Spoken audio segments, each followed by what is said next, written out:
Majukumu ya TIC kwa ujumla wake yamekusanywa katika sehemu kuu tatu. Kwanza, elimu; pili, kazi; tatu, ibada.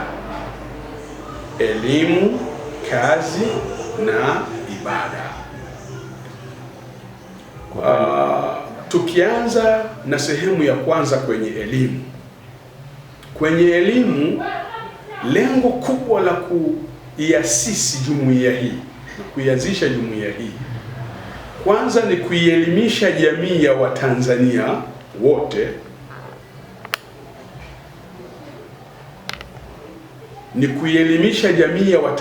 wote, kujua Shia Ithna Asharia al-Imamia ni dhehebu miongoni mwa madhehebu ya Uislamu.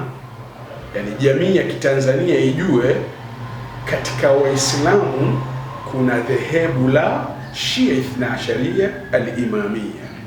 Hili ni moja ya madhehebu ya Uislamu, Shia Ithna Asharia.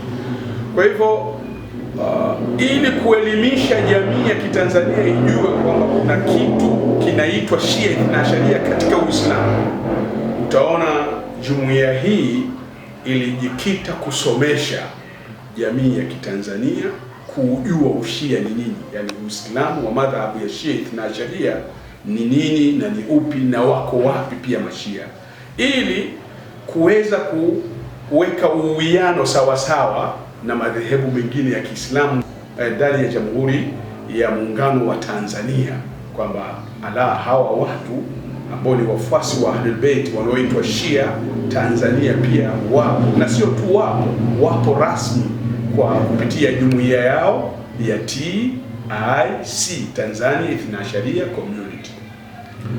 Kwa hivyo kwa namna moja au nyingine utaona katika nembo ya TIC kuna hadithi ya Bwana Mtume Muhammad sallallahu alaihi wa alihi wasallam. Mtume anasema, inni tarikum fikum thaqlain, kwa hakika nimekuachieni vizito viwili, ma in tamassaktum bihima lan tadhillu ba'di abada, ikiwa mtashikamana navyo hamtopotea kamwe baada yangu. Ni vipi hivyo vizito viwili?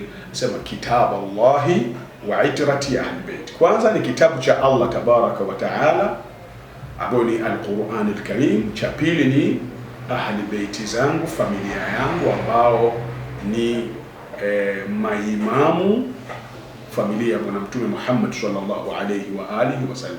Tunamshukuru sana mama yetu Daktari Samia Suluhu Hassan kwa namna ambavyo anapigania swala zima la elimu, kujenga mjini na vijijini kwa mapana yake, na vyuo vikuu hata vyuo vya kati. Tunamshukuru sana, lakini kwa namna moja au nyingine sisi lengo letu ni kusaidia hii nguvu ya serikali kuweza kusonga mbele na kufika mbali.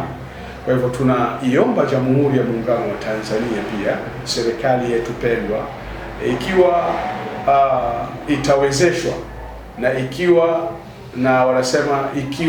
na utashi huo, basi iweze pia kututazama kwa mkono wa kulia kuweza kufikia malengo yetu ya kuwa na vyuo vyetu vya kidini na vya sekula pia, kwa maana elimu ya mazingira, ili kurahisisha kazi hii.